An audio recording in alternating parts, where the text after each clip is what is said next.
Hello and welcome to another episode of Local Government Stories, where we try to get underneath what local government is doing, what's happening, our landscape, and of course the leaders that help us deliver services in and out every day across our communities. For this special episode, audience, we are going global to see what we can learn from other countries, whether they're facing the same issues and more importantly, how they're addressing them. I'm also hoping that with today's guest, we can explore some of the big questions in terms of what kinds of leadership do we need as we move into the mid-21st century and beyond, at a time when the world continues to be a place of uncertainty and volatility. How is the role of the chief exec evolving, and how do we continue to deliver equitable services in a new and challenging context? So, to reflect on these big and important issues, and I'm sure much more, I'm delighted to welcome Julia Novak, CEO and Executive Director of the International City County Management Association, or ICMA as it's known. Julia has recently become the first woman to lead the ICMA in its 110 years. It's an association dedicated to advancing professional local government worldwide through leadership, management and ethics, and brings experience and networks from local governments all over the world. So welcome, Julia. I'm delighted to have you here. Thank you so much for joining us today. Thanks for asking me. Thank you. So, Julia, before we delve into your career, let's first talk about the ICMA. So tell us a little bit about what it does, a bit of its history, and the role that you have. Yeah, so the ICMA is a large organization with almost 14,000 members around the world. Most of them are in the U.S. And we started 110 years ago with a meeting of 7 people when professional local government management was a new idea, when it wasn't a baseline expectation that people had that government should efficiently and effectively deliver services. And as a reform movement was coming across the U.S., professional local government made its debut. And these 7 managers gathered in Springfield, Ohio, to talk about issues. And from that, this 110-year-old association was born. Because as professionals who work in this very unique context, we have a need to connect. And it was only 10 years later that we became a global organization, recognizing that the context of local government, while different, there are similarities that we experience in our desire to serve the people in our local communities. So ICMA, in its history, has been grounded in ethics, again, coming from reform, wanting government to deliver services to all the people, regardless of stature, regardless of status and connection, but to really meet the needs that society would not otherwise meet. And so from that position, the profession was born. So ethics has been a huge part of our understanding as an organization. And throughout time, we have what I would call make the tent bigger, more people coming in. So first it was the City Managers Association. Then it became the International City Managers Association. And over time, we added counties, also professionally managed in many contexts, so city and county. And then we changed from managers to management, recognizing that it was not just for the chief executive, but also for an entire community of people interested in a profession of delivering services to local communities. So that's who we've been over time. Certainly a career path in the U.S. that's been dominated by men, as many professions have been. But over time, and certainly now we have nearly 20% females in top positions. Almost half our membership is female. And while it is an honor to be the first woman executive director, I would also say I'll be delighted when it's just ordinary to have women in these top roles, right? And it's not even a topic we talk about. Absolutely. So that's someday. Someday. So just for clarification for our audience, city managers is what chief executives are called in the States, and I think New Zealand and Australia, but obviously we call them chief execs. So it'll be interchangeable, but they mean the same thing. So you've clearly had a really long and distinguished career in local government, both working at kind of a national, local and global. So let's start right at the beginning, as I always like to with our guests. what first drew you into public service? And tell us a little bit about your early childhood experiences. Yeah. Well, I just assumed I would be in public service in part because my dad was. Right. My dad worked for our federal government in the Defense Department for over 40 years, had a very distinguished career. And public service, so I grew up in the Washington, D.C. area. So in an area that some would say, it is, kind of dominated by politics. And yet for my experience, we did not talk politics in my home growing up, period. Yeah. But it was always about government and that it must be excellent. And so I knew I wanted to get involved in government, and I was in college, and I took my intro class in public budgeting. State and local government was taught by a gentleman who had been a city manager. Right. And I was just fascinated by this career in local government. I did an internship in my home community, which is Fairfax County, Virginia, a very large professional jurisdiction. And that was it. I was hooked. It was my gateway drug, I say. And Professor Anderson told me, he was very clear when we, at first day of class, don't call me doctor, I'm professor, and he went through his career and as being a manager, but pointing out he didn't have a PhD, but he had all this experience in different communities. So what he told me, if I wanted to be a city manager, I needed to go to the University of Kansas. I did what I was told.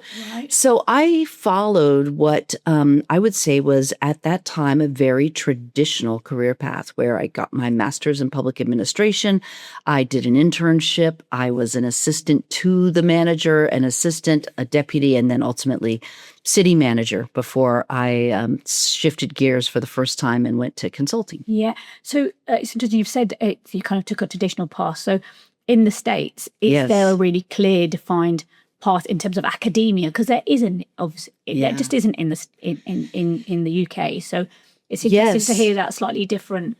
Historically, so it's a profession that evolved. It became a profession. It started with engineers. It started with people who were doers and implementers, right? And not political.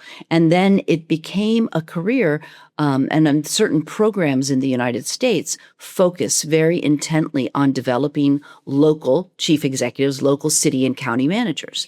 And so this has been a traditional career path. What I am fascinated by today is how this is continuing to evolve. Yeah. People are coming in again to the chief executive's seat, not from the path that I took, which was very much training me up for that specific role somewhere, but someone from the community who's been a respected leader, and they could come in from any discipline, be it public safety or finance or parks and recreation, coming into that top seat again. And so this need I see is to really welcome people to a profession. A profession that started because it was necessary. There wasn't professionalism. And today, of course, there's professionalism. We expect that. But remembering our roots, I think it's really important to recognize we come from a profession of reform and a very specific purpose of service to the public. So that's really interesting. You've kind of gone through the different roles that you took, but you were very clear you were going to become a chief executive. Yeah. One of the reasons I do this podcast is about demonstrating that you come from a whole diverse set of backgrounds to become chief executive. I think in this country, it used to be you had to be an accountant or a lawyer, but actually you now see a whole different set of people coming through. And I've had the privilege of speaking to lots of different people that have come through children's services, adult social care, legal. Yes.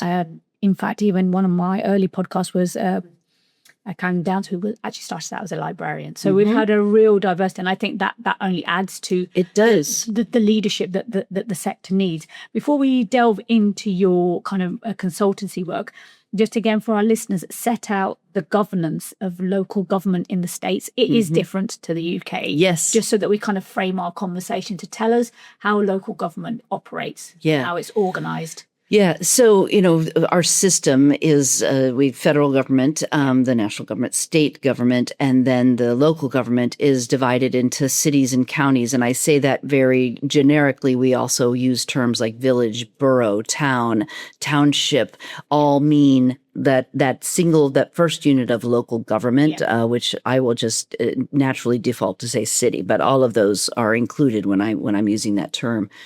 And within local government, there are different forms of government. And so ICMA very specifically is about professional local government. And when I say that, what I mean is that the executive is a professional. They are not a politician. They are not elected. They are appointed on the basis of qualifications and experience. They are an officer, exactly.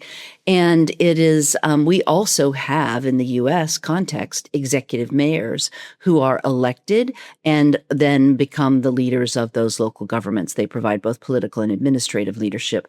They may or may not have a chief of staff, a chief administrative officer, but they are their own, legal elected individuals. So the manager works for, when our members work for the governing body. So they work for the whole system. Again, the origin is to provide stability. So it doesn't turn over every time there's a new mayor come in.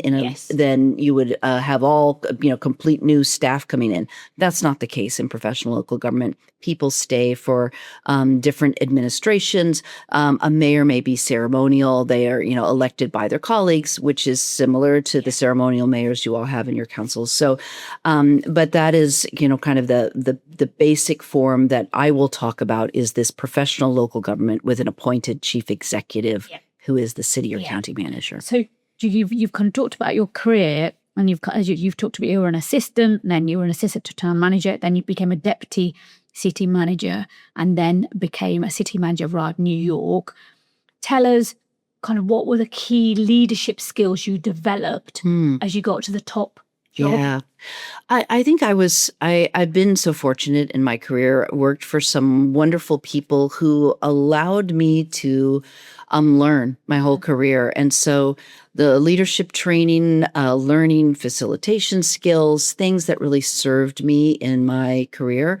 From the day I met Wayne Anderson, Mr. Anderson, Professor Anderson, he told me about ICMA. I've been a member of ICMA since I was in college. Right. And so understanding that this is a profession, that it was leading to something, you always were preparing for what's next. And so I would say the experiences that I had in both taking on new roles.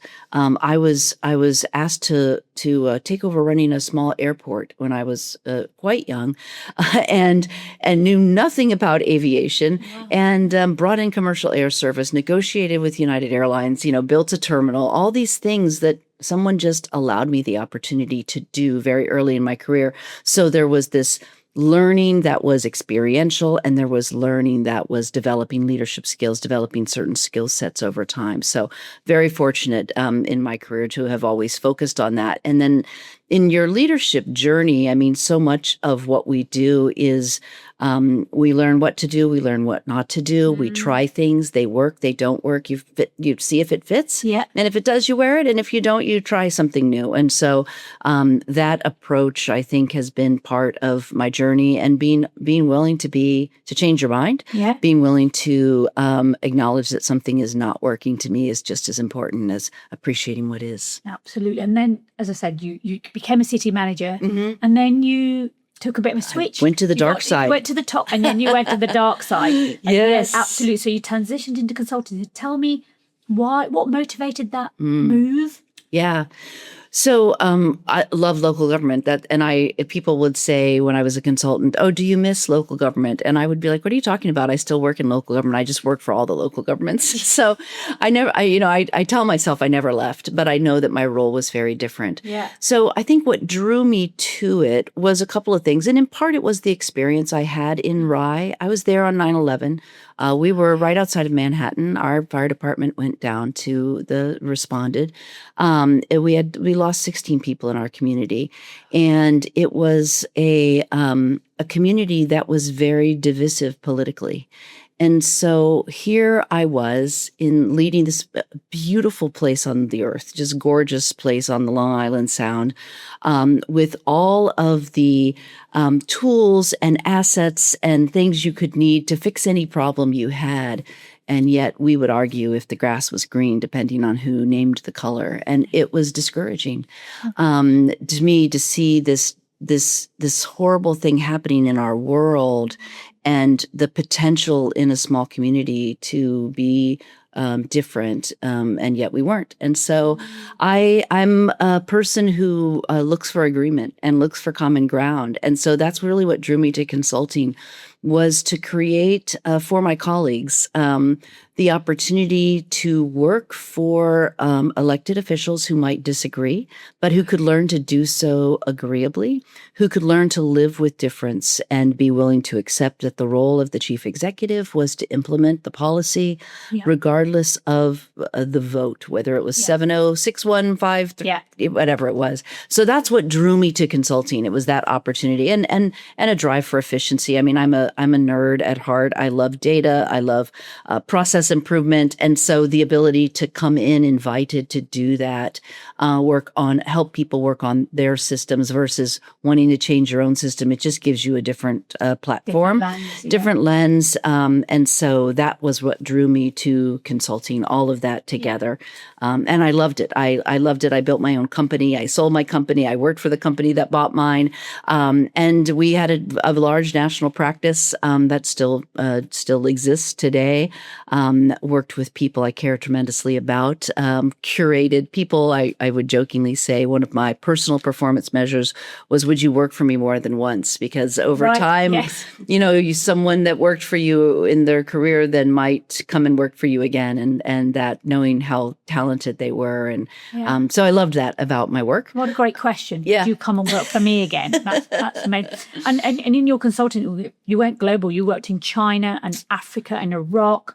Yeah. Tell us about the work that you did in those very different contexts and the governance structures that you worked in. Well, so my first kind of dipping my toe into international work was going to Baghdad in 2011. Wow. And so, wow, why did I do that? But it was fascinating to be there. And, here is a country where they'd had a dictator for ever, and nothing was working, quite frankly. We'd blown everything up. You couldn't drink the water. The electricity wasn't reliable. There were generators everywhere. It smelled like diesel fuel because that's really how you kept the power on. And we were there to train local Iraqis in community engagement, because that's not something that existed. Like, who would care what the people thought? Because the dictator would do what the dictator wanted. So it was just an eye-opening experience to be there. And the people we were working with had all kinds of other careers that frankly were just ended because of the war and ended because of the environment they were living in. Flight attendants, veterinarians, professionals that now were learning a new skill set so they could learn to talk to their neighbors and bring that information back. So it was a great experience. I don't think we could say there was a tremendous amount of success long term, because you can see the turmoil that still exists. But it was definitely a great learning experience for me. And what I most learned from that was I would ask the same questions over there we would teach about strategic planning. When you do strategic planning in the context in the United States, you ask, what do we know to be true today? What do we hope will be true in the future? And how do we get there? You ask the same questions and the answers are the same. People want a better community for their children than they had. And so to see this very common, understanding of what we all want in this world is a safe and healthy environment where our children can thrive. And if that's what government is existing to do, to help local communities thrive, that is something that exists around the world. It is a leveler, yeah. The work in China was a more remote work, kind of developing some training programs that would teach about professional local government using the competencies that we have identified at ICMA that managers must have in order to be successful. And then the work in Africa was at Africa University, and it was more of a financial examination. But again, just the opportunity to see different cultures and again, experience that people really do want the same thing. And so that's very motivating to me. Yeah, and quite humbling, actually. Oh, because we obviously talk about different structures of local government and different political persuasions. But actually, and it reminds me, Julia, I went to New Zealand a couple of years ago, and I was on a bit of a tour, and because I'm sad and like you, love local government, went into a couple of town halls, just went to the reception. I asked, I must have thought I was completely mad, what are the key issues that your residents could talk to you about in your customer contact? And do you know what they said? The bins and potholes. Right. And it made me laugh, because I was on the other side of the world. And it's the same. And the things that our residents worry about and complain about and have queries about are exactly the ones that, there is just something about, people just really care about their environment and getting basic services. Obviously, you've talked about Iraq, which is in a very different context. Yes. But again, people just want a good quality of life, and particularly for their children. So you did this great international work. It took you all over the place. And then you took the decision to step into the ICMA as the chief executive and lead that association. Why the decision to come back in? Well, first, I'll say I never left. Right. I never left because the members in the U.S. were certainly my clients. But I mean, incredible opportunity. The job has come up twice in my career. Right. Like, this is one of those things that it's like, this is a very unique role. Yeah. And maybe my experience, having worked in all of the regions, having worked some internationally, having been a local government professional, maybe I had something to offer. And for me, as I mentioned, I've been a member since I was in college. So I've paid my dues for 40 years. So to me, it was an opportunity to really, like, maybe if what I was offering was something that the board was also interested in and could connect with our members, then what an opportunity, and what a great third career. What a great finishing act, right? So I'm thrilled. So tell us what you've been doing, how you've been changing the association, kind of how you've been leading it. What I've been doing, drowning. No. So I started on February the 24th. And I will say my first priority has been to reconnect with members. I think COVID changed a lot for all of us, right? Yeah. But really this sense of a disconnect between organizations and their members and not being able to be with them. Yeah. So I've been very intentional about being with our members this year, and including our partners internationally is one of the reasons I'm in Solace. I was in South Africa earlier in the year. I mean, it is important to me to make those connections. But the same week that I started at ICMA, a tremendous and surprising change is starting to happen with our federal government in the United States, because we had a new administration who had just come in. And while you always anticipate change, I don't think anyone would have anticipated the types of changes that we've been experiencing. And very immediately, the work that we've been doing for almost 40 years through the USAID, the Agency on International Development, was just canceled. It was just stopped. And so we lost a third of our budget. We laid off over 40 people internationally. We laid off 20 people at our DC headquarters. So our organization has been, which changed from me, but changed because of this very fundamental change of how we do our work. And it's sad. It's sad because it's impacted people's lives. I mean, internationally, the work that we're no longer doing, it was good work. And so it's sad not to be doing that work. But it is also important that to acknowledge just human beings that lost their jobs in international context. Those jobs from USAID were very good jobs, stable jobs, created stability in developing countries. That's an important role we were playing. And then for our own organization, who are we again now that we are no longer providing this type of technical assistance? So we're really adjusting still to this new context. We had a very significant financial impact. This work that we would do as technical assistance was almost like a consultancy, and it generated revenue that would provide services for our members. So big adjustments into kind of who we are. So at the same time, I'm saying we need to reconnect with our members, engage with our partners. We are being forced to go through a lot of change because of a financial circumstance. So what I have been saying to our team back in Washington, D.C., is, at our core, we are a membership organization and we exist to support our members and advocate for the form of government that they've dedicated their careers to. And so that's really the priority of our organization. Other things that we do will change. This is dramatic and it wasn't desired. So, but it is also an opportunity to reset and look at things. So we are beginning a new strategic planning process to create a roadmap for our organization that will help us answer that question. Who are we now that we no longer do this? How do we refocus on our members? What are the services that they need and how can we prioritize that? I can hear just from the tone of your voice that you feel like there's quite a big part of your identity, the ICMA. And you personally do what you've done internationally that's just been stripped away quite quickly. And it's kind of reforming. I guess we see America stepping away from some of that international global leadership on all sorts of platforms. And it's been a real wake-up call, I think, for Europe about the role of America moving forward. Yeah. What are your members saying in the States about this dramatic change? Because they must be feeling it on the ground as well in terms of the way they're now having to operate. Yeah. I think there's a lot of confusion. And so we don't know how to react when disaster strikes is when you realize, oh, what is happening now? If the Federal Emergency Management Organization is not going to be there the way it's been historically, who is going to do that work? And so while we're seeing things come to an end, and of course right now our federal government is not working at all, so because we don't have a budget, but if the federal government isn't going to do the work, then the states and locals will have to step in, right? I mean, someone will have to do the work.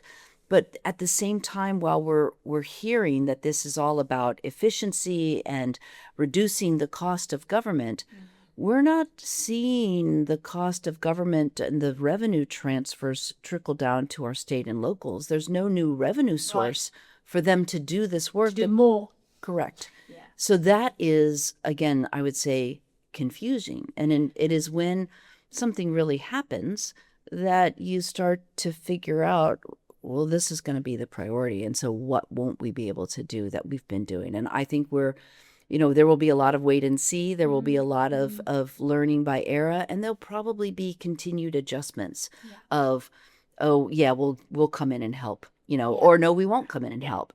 And so now what do we do? But we will figure it out. And this is why local government becomes so important, because it is there with the people. It is there, impacted the same way our neighbors are impacted, our residents are impacted. How do we serve them? And so for ICMA, how do we support you? And that's really what we're here to do. It's really interesting, Julia, you talking about the federal government or, passing down more responsibility about funding. That's something we are very used to in local government here since austerity. Yes. Local governments had the deepest cuts. Yeah. And there is a huge conversation going on at the moment around fair distribution of funding across the country. We have seen increasing demand, but no increasing funding for local government. And so we are having those conversations about what do we do, what do we no longer do when there are statutory services like adult social care and children, as we are seeing, sadly, a significant increase in homelessness, particularly in urban areas, that are having a real impact. At the same time, you still need to deliver these other universal services. And where's the rub? And what that then asks of our local political leaders in places that we have to make the budget balance is really challenging, not only for us as officers, but also for our local politicians who are also feeling the pain because their communities. And I know it's the same in the States. We have a real cost of living crisis in this country, and people are really impacted by that. So, those decisions have huge ramifications, don't they?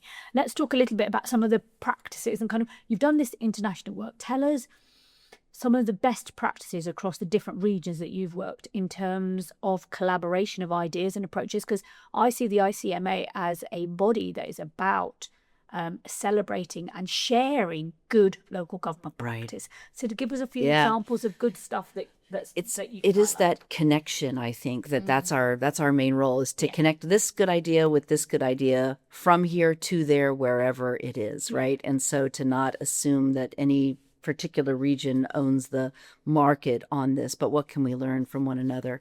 And so, what I would say, go back to that very big baseline, we all really do want the same things, and we have to contextualize what we do for the structures that we're in. And so we were recently in Eswatini in Africa, which is a monarchy, has a king, but they also have local governments. One of our board members at ICMA is a chief executive in Eswatini.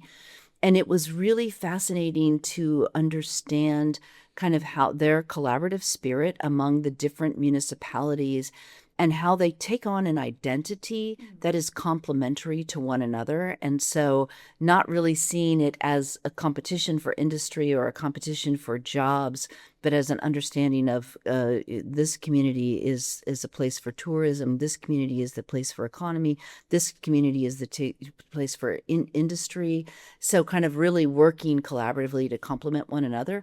And I love that concept. If I think about, in Eswatini is, geographically not a large country, so contextualize that in other places where you have a region that excels in manufacturing or textiles or high tech, whatever the industry is.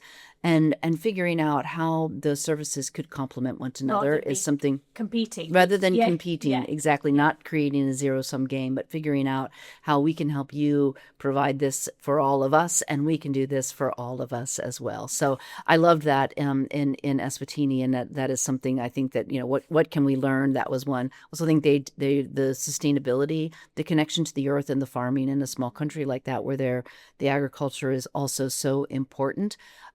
They are in Africa, perhaps inequitably impacted by the changing climate. And so kind of their experience with that and understanding and appreciating for me anyways, and I'm not sure how local government always fits into this, but how do we recognize our role in impacting other places in the world? And what are we doing that is supportive of thriving communities everywhere? And what are we doing that's exploitive of that concept? So I think, just kind of we need to keep in mind our impact, whatever we decide to do or to not do, doesn't just impact this community here or the region or the state or the country, but there's a global impact. And so appreciating and respecting our place in that is important. I have to ask, we know you've just talked about climate change and the impact of climate change, and that inequity is polluters versus those that are impacted. We know that the American government has a particular view now on sustainability and climate change. But I can imagine there are lots of local authorities where local leaders are really passionate about sustainability. Yeah. Where's the funding come from? How's that playing out for local government? So this is one of those conversations that we're, how do you have this very carefully? And so if I look for the common ground, the common ground that you and I could agree on, perhaps regardless of where we're understanding the context, is that we are being more frequently impacted by severe weather events. You can agree on that, and I can agree on that. The cause of it, we might disagree on. We might not, but we might. And so let's talk about that. And then how do we respond? Because that's what local government does.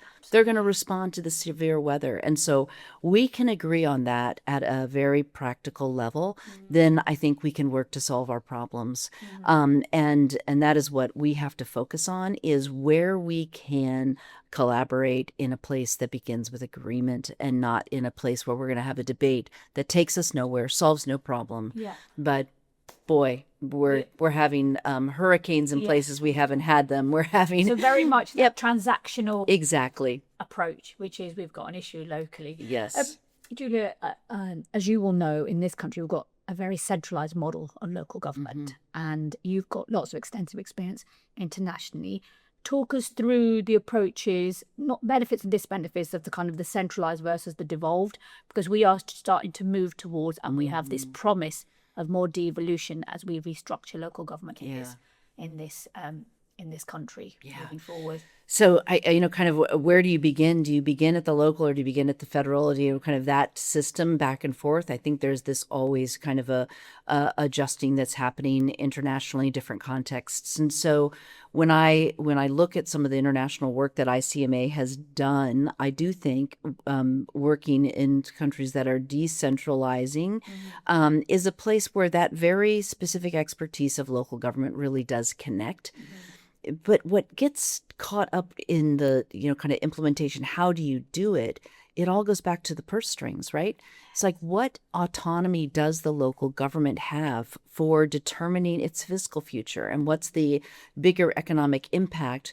And I think this is something that we're going to see adjustments to in the U.S. because we've had an unwritten agreement about which type of taxes federal government, state governments, local governments have, and it differs regionally. Right. But there's just kind of this understanding: this is mine, this is yours. It might be written in a state constitution.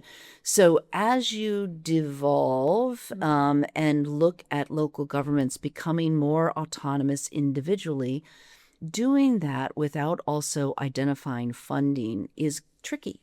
Because you can only do what you can afford to do, and you must prioritize. So I think that is kind of connecting the service with the finances is something that has to be very intentional. And it can't just be, well, it's all yours now. Yeah. What are you going to do? Yeah, and we have still to have that debate. As I say, we are going through a reorganisation of local government where districts and boroughs will no longer exist, and we will have direct elected mayors and these much bigger combined authorities in the hope for more devolution and ideally fiscal devolution for local government, which I know is much needed. Yeah. Absolutely much needed. But then you still have those national priorities, and you still need to be able to have a centralised model to some extent to meet some of those larger priorities across the country. I'm going to pivot a bit now. Okay. You talked about community engagement and at the forefront of our conversation. And I'd like to explore a little bit around the societal shifts that we're now seeing in relation to social media, playing a much greater role in shaping how people connect, what they believe, how they share information. And we as local government are needing to shift with that societal change.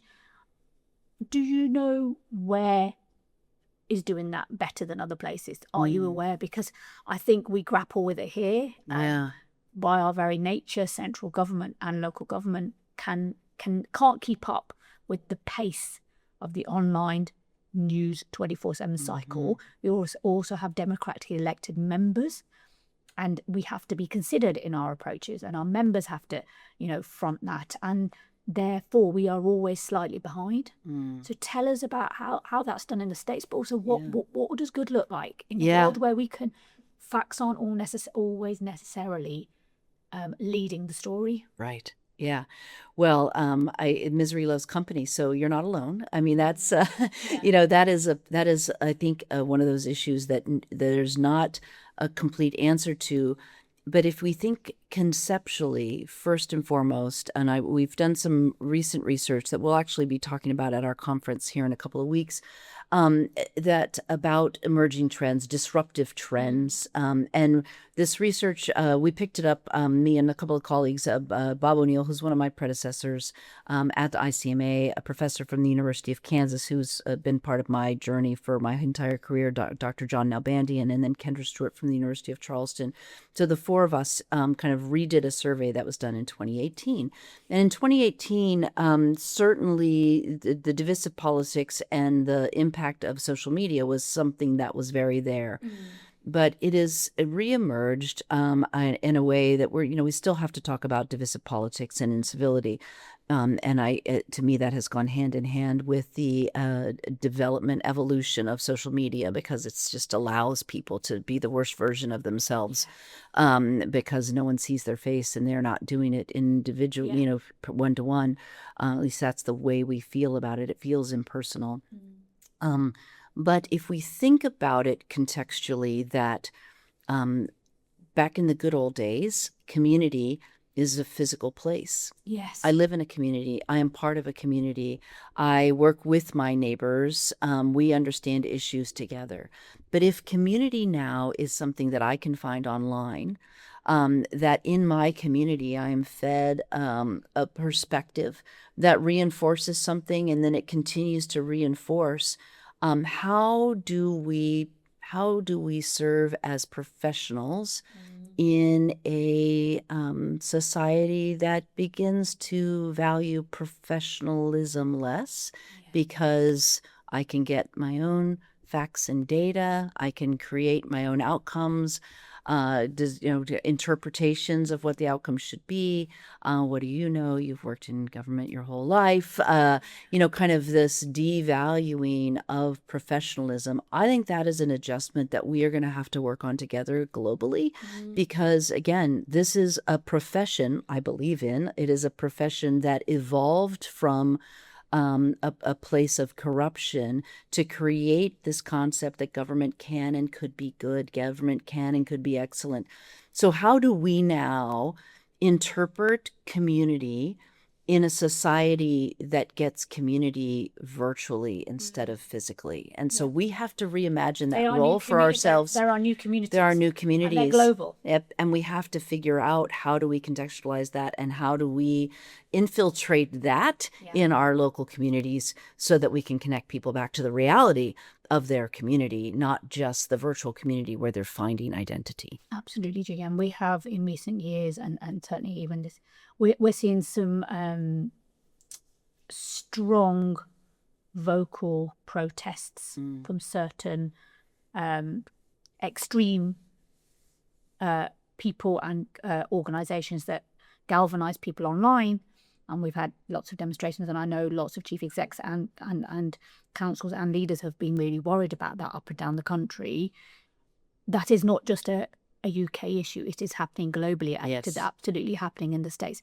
And one of the things we talk about is, how do we not only connect, but how do we develop community cohesion across communities? Yes. How are you addressing that in the States? Yeah. What are your leaders coming to you, to the ICMA, and say, these are the problems we're hearing. How do we tackle this? Because it's difficult. Yeah. And this is one where I see tremendous creativity from our members, Right. because they're figuring out, well, how do we reconnect? And certainly one way is the virtual presence, which, I mean, you can't keep up. You can't fund it enough to keep up with all the things. We have this one app that's called Nextdoor. I don't know if it exists over here, but it's what a great idea, the ability to connect neighbors virtually. I mean, it's become one of those toxic, horrible places that exists, right? So great ideas become these horrible things. But you have to try, right? And so what's your role? But it is the creativity that we see from our members figuring out how to reconnect in very meaningful ways. And I think it kind of comes back to that out in the community role. One chief executive had a table all summer at the local farmers market. Right. To reconnect, so that people could come and talk to them and talk to their local government. Yeah. And it's like brilliant, right? That you go where the people are. And I think that's, one of the things government has historically done, has said, we're going to have a meeting, come to our meeting, and you come to a town hall and tell us things. Well, if we really want to engage with people, I think government has a responsibility to go where the people are. Ask if we can be part of your meeting. Can we come? Can we share a little bit? Can we hear a little bit? And that's what we have to do. And so that's the creativity we're seeing. It's still evolving, and there's no right answer, but there are different techniques people are learning from one another. And I think we have a whole strategy session at our conference that's coming up here that's around community engagement, just to learn from one another, so that people can figure out, what are some places that are doing it well that we could try. It might work. Absolutely, but we've got to keep trying. So, Julia, you obviously not only speak to current chief execs, but you're, like me, probably very interested in the next generation of chief executives coming up. So when people come and talk to you, what do you say are the key skills that you're now going to need as we enter into the mid-century and beyond in terms of local government? Yeah. So what kind of skills are they going to need as chief execs? Yeah, the collaboration, I mean, is so important, kind of learning to really how to listen and work with people. I think facilitative leadership, kind of that community engagement piece. If we think about kind of historically, again, I kind of go back to the origin of the profession. We were engineers. And so it was all about, implementing things in a very linear way. And then we developed a profession, and we've seen different professions coming into the seat, the chief executive seat. Like you said, it used to be lawyers and finance people, right? Well, now we're seeing people with expertise in social services, people with expertise in community engagement. These are skills that people need to learn to adapt to and adjust to. So I do think that community engagement, I do think facilitative leadership and collaboration. And P.S., you still need the nuts and bolts. You still have to understand the basics of finance. You still have to be able to talk engineering with your engineer who's building a new bike path or implementing something new. You have to be able to translate all of that and connect to the people. Yeah, absolutely. And Julia, as a leader, you're never there on your own. You have a team. Yes. You have to have your strong team around you. So what do you see are the kind of the skills that new chief execs need in terms of building strong teams? Yeah. This was one of the fascinating areas in our research, again, that we were kind of unveiling. We'll still be diving into it for years now. But one of the things is that the baseline skills, if you think about what you need in a city engineer, the baseline skill set is all of the professional qualifications. If you really want an effective member of your leadership team, they too must have these collaborative skills. They too must be able to connect with the community. And so it is that kind of leveling up when specific expertise is just baseline now. Yes. It's not the desired skills to really be effective. Like, it is changing every career discipline within local government. Yeah, absolutely. Julia, you talked earlier we've talked about you being the first woman and that one day not being something that we even need to say. And one of the things that we're really passionate about and I've been working really hard on at Solace is about how to get more diversity in senior leadership teams and more representation that reflects our local communities. It's fair to say we've got a long way to go. Talk to me about your ICMA membership and how diverse that is in all of its different aspects. Yeah. And what your work is around equity and diversity and inclusion. Yeah. So again, a career, a profession started by engineers, so white male dominated in the U.S. like for decades and decades.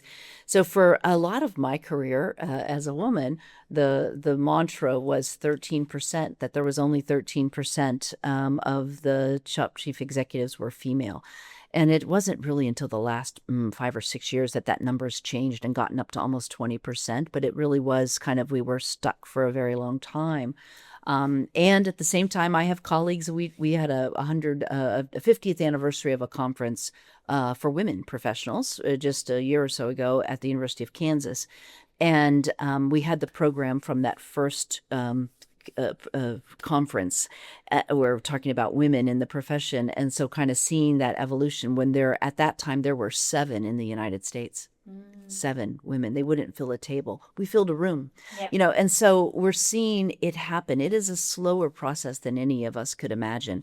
But what the diversity of our communities, it needs to be the diversity of our organizations, and it needs to be the diversity of our profession. And I think that's just kind of a basic recognition that people have about the value of having people with different perspectives be part of a profession, be part of a leadership team that helps you understand the communities that you're serving.